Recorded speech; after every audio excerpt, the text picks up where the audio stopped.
Hello, everyone.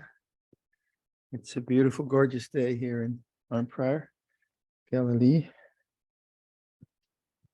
Sun is back. It was raining. Sun has returned. What's the temperature outside? About 12, roughly? 10? 12 to 10, 10 to 12. 14. Is anyone 15? What do we have? It's getting warmer, and then it'll get cold. So this morning, we did this practice, and so the idea is, of course, that you become more conscious of kind of what's going on in your mind-body experience. And the more you do these things, the more aware you are of it. And all of us have a lot of thinking, and then that thinking is often driven by the habits of anxiety, the habits of worry, the habits of resentment, the habits of greed, hatred, delusion. So it's not just sort of incidental, it's built up over the years, these strong habits. And then to sort of not become, to go beyond habit isn't just a sort of idea, right? It's a training. That's the idea of training. And the first thing one has to do is awaken to kind of what's going on. And then if you get a sense of that, what the head's doing, it's very, very, to me, it's very informative. And the eyes are getting tense, and that it's sort of common, but to be on it kind of 24/7, to really notice it arising, and then just even in the midst of complexity, to come back to down, open the throat, and come down to the chest is a really very profitable and rewarding kind of thing to do. It's not just about here, but it's in the hurly-burly of life and the complexity of life.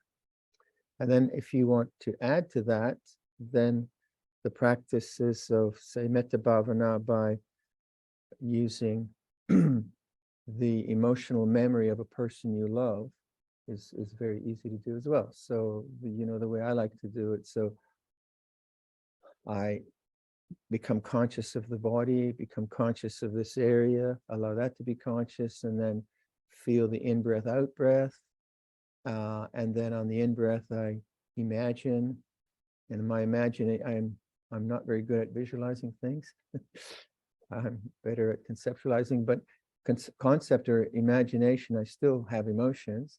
And by naming the person, or if someone wants to visualize the person, it's not just the person, it's my connection to them. And that connection, if I choose someone who I feel affection for or gratitude for, it's very easy then to touch the heart of loving kindness. Simple, very, very simple. We can do the other. We can remember some person who has harmed us and just dwell in the imbued with resentment, abundant, exalted. It's not very exalted. But you do the same. It's just memory, right? So I'm not going to change the chant, I promise.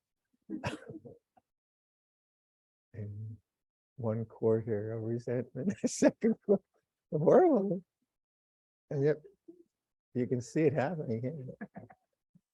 So that's the idea of that. And when I remember Lompa Sumedho or Lompa Cha or so many good friends, all of you really, as soon as that suggestion comes to me through image, through words, through whatever, then the heart feels, oh, yeah, it feels gratitude. So that is important to stimulate that, because it's there. We're not lacking it. So if you do both, then there's a kind of remembrance of that, a facility for that, and when the opposite comes, like resentment or whatever in the negative way, you kind of notice that more too, because you've created, and the ideas about samadhi are to some extent like that. You create a contrast by understanding calm, or abiding as calm, or abiding as stillness, abiding as presence, these different ways we talk about it, you notice chaos, you notice tension, because you've got a contrast. If you're always in reactivity, you have no contrast. It's just total reactivity. So that's why samadhi is very, very important. But not samadhi in I think, in these kind of extreme and exalted ways that we hear about that no one seems to really know how to do. but rather just the ordinary sense of sustained presence, sustained calm. We can train in that. We can always do that. You know, it's not beyond us. And then that creates the platform or the contrast. So when you leave a retreat, you get strong contrast because you've got the calm of the environment, you have the beauty environment, and then maybe you have some tension in relationship or work or environment, and then, oh, you really see it because you've set up samadhi. And if you can do that every morning, somehow set up some sense of calm, then you'll see the tension arising of whatever it might be. So very much with metta bhavana, it's a kind of, it's beautiful and joyous in itself. So it's easy to really sustain, but then it shows you when the mind is going to the closed heart, to resentment, to anger, and so on. So it's very refreshing and it's quite easy to do. So in terms of the way I like to do it, I just pick 2 or 3 people. And then the idea is that, you should, you have these classic ideas always. You choose one friend, another friend, then you choose a neutral person, then you choose an enemy, then you choose yourself. Yeah, you do that. But basically, to me, it's here. It's not a person really. It's in stream of consciousness. There is loving kindness. So certainly, if I'm negative towards some person, I'm going to notice it here, even if I'm negative to myself. So my own sense of it, just get your heart open in whatever way you can, and then practice with that. You'll see it close. Having said that, some people find it really helpful to put the enemy on their shrine. So they put a picture of Putin on their shrine or whatever, and then you could do that, I suppose, but I don't. Then people say you should have love for yourself. Yeah, I suppose. Viradhammo, you're wonderful. Yeah. But to me, it's that's just the language of duality, self and other, where I prefer just in stream of consciousness. There are attitudes which are wholesome, which are beautiful, which sustain, lead to peace, and to kind of create the causes and conditions for that. And then there are attitudes and memories and so on, which are not wholesome. So in terms of classical right effort is the effort to sustain the wholesome that has already arisen, and to bring forth the wholesome that has not yet arisen, and then to abandon the unwholesome that has arisen, and to not allow the unwholesome that has not yet arisen to not allow it to come into mind. So that's the kind of classical way of talking about right effort. But in terms of just causality, you just say, well, to create the causes and conditions for peace, and to abandon the other causes. So if I keep having more body awareness and bring into the mind the sense of loving kindness, I'll notice its opposite. So to me, that's a kind of very, very simple way. I've never been good on classical structures because I've never been good at it. I've always just sort of experimented. I like this, I like this better. They're all good, they're all good, but they're not just they're not a performance that you do in a meditative state and then you walk away from, well, I did a half-hour metta bhavana. You should just be living metta bhavana, shouldn't you? Trying to, that seems sort of sensible. So you can deliberately bring forth these things, but then hopefully one begins to see that awareness, metta bhavana, presence. These are all really one wholesome way of being, I would say. They're not separate. Because and if you look at the ideas of stream of consciousness rather than self and other, there's two ways we can look at Buddhism: self and other. There's me and there's Joey here. That's one way. May you be well, and so on. But then the other way is that in stream of consciousness, things arise and cease, arise and cease, arise and cease. And so perception of Joey or perception of William or perception of Jane comes and goes according to different circumstances. And so perception of Tarek really changed last night. It was very interesting to see, wasn't it? You know, all of a sudden, this guy's serious. So, but yeah, sorry, Tarek. I just thought it was such a good example of perception, right? I couldn't resist. But that's the world, right? We think the world is a kind of real, but it's really, it's a whole bunch of perceptions, which aren't wrong, but it's created in these different ways. So that's stream of consciousness. You're watching perceptions arise and cease, and so on. And it's real, but it's not real, that kind of thing. So then if you're seeing that perceptions are moving towards negativity or whatever, then in stream of consciousness, this is happening, and you try to do something about it. Try to balance it in whatever way you want. Where if it's always just about the narrative, then you never get right. You know, and that's we all live in a narrative, like it or not, whatever your storyline happens to be.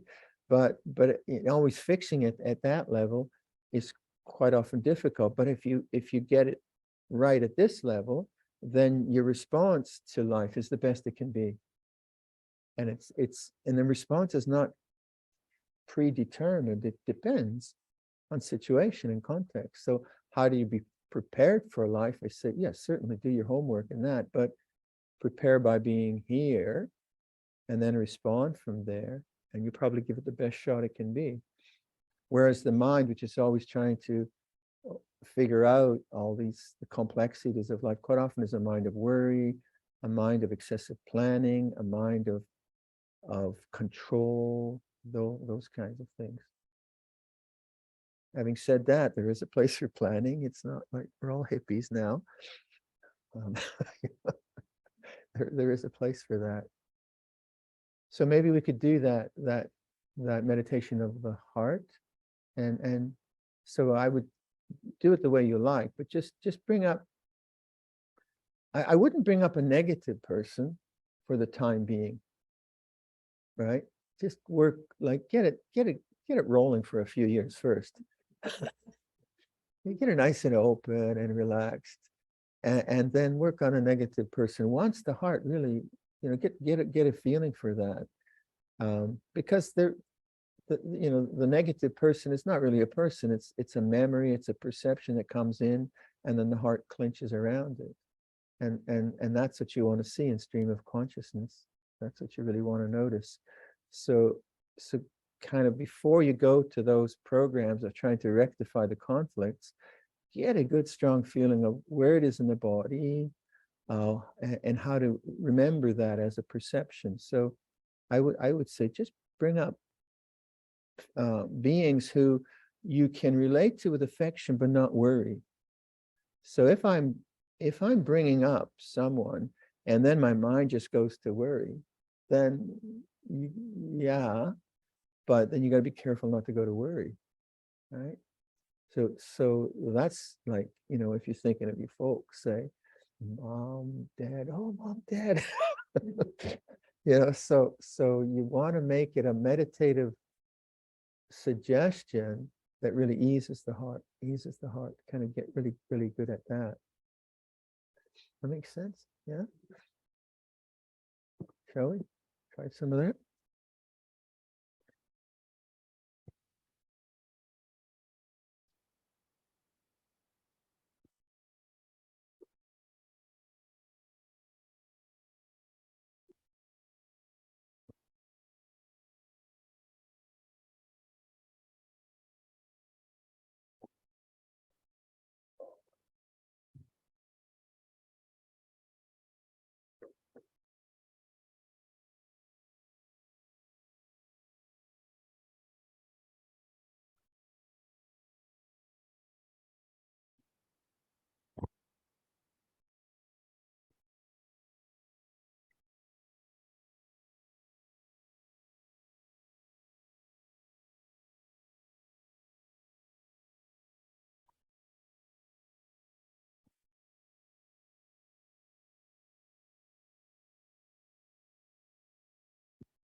So the entry into presence, whatever way you like to do it, I like sound.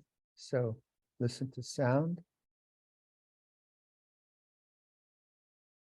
Notice the silence of listening, even though there's sound.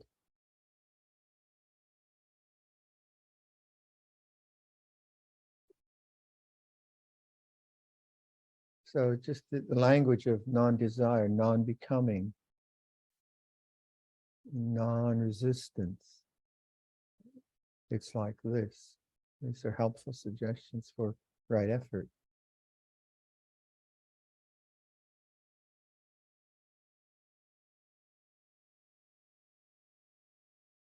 Receptivity.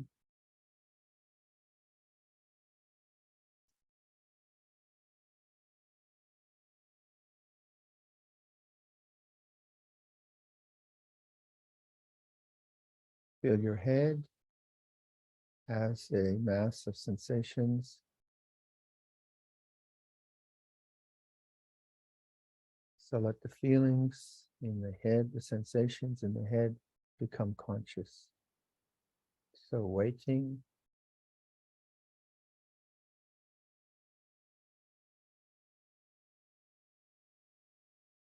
And things begin to appear.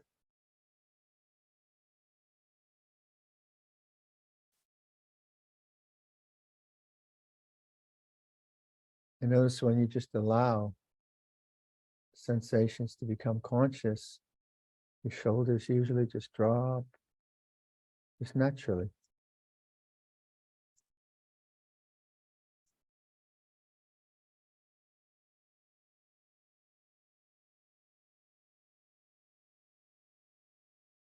So become conscious of the eyes, the eye sockets, the eyes themselves, the temples. Let that come into consciousness.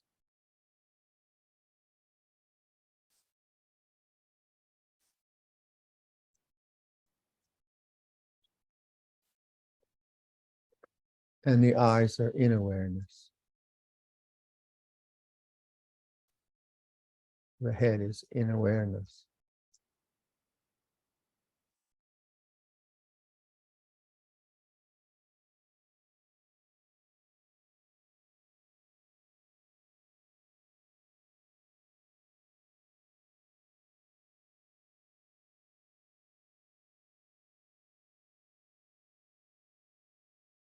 Feel the throat. Let the feelings in the neck become conscious.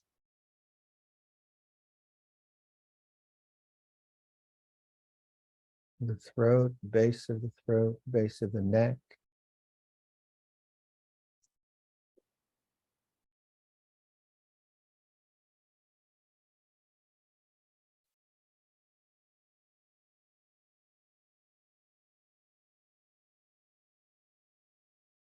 Become conscious of the shoulders and arms down to the hands, both sides.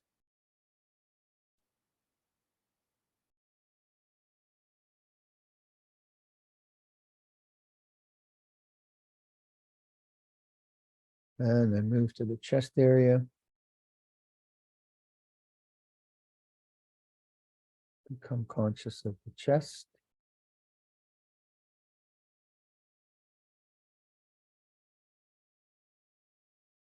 On an out breath, relax right to the end of the out breath at the belly.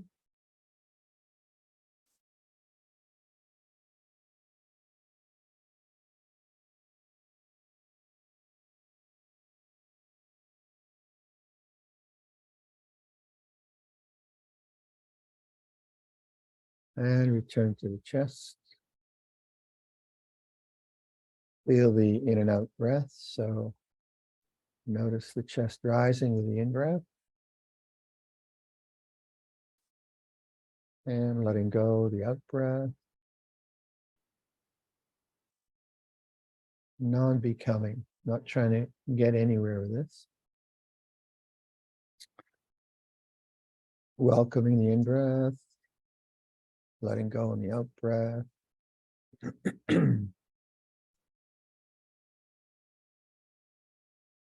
And then bringing forth the image, the name of a person. When you think of them, it's easy to have a sense of affection. So I'm using Luang Sumedo. So on the in-breath, Luang, and the out-breath, may you be well.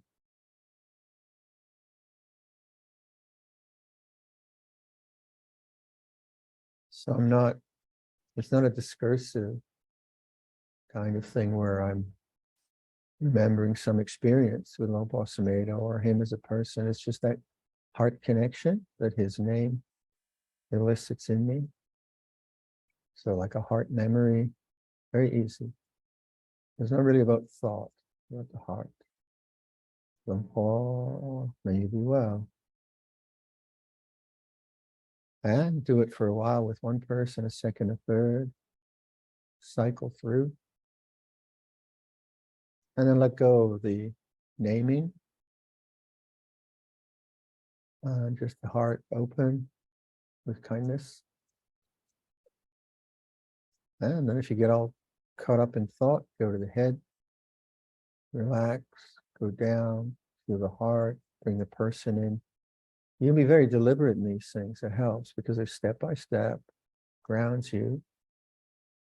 And then you can let go of the structure and you're just with breathing in, breathing out, open heart. So again, play around with that, see how it works.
Notice how this is like an exercise, which doesn't really have an end point in it. It's not like you're trying to achieve.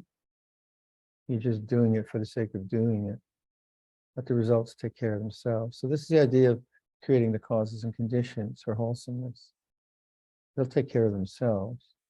It's not like result oriented. It's just a simple breath, and then the long in breath, naming the person. You just repeat it as a simple exercise. All day, no rush, no hurry, nowhere to go.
And after a while, you usually tire of these techniques, and then the natural response is just to abide as witness, like this.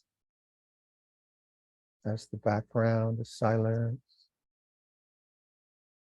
So it's a relaxed receptivity, non-becoming. So the whole sense of being a doer begins to be tiresome. And the sense of relaxing, knowing where to go, nothing to do.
So we have some chairs outside, is that right?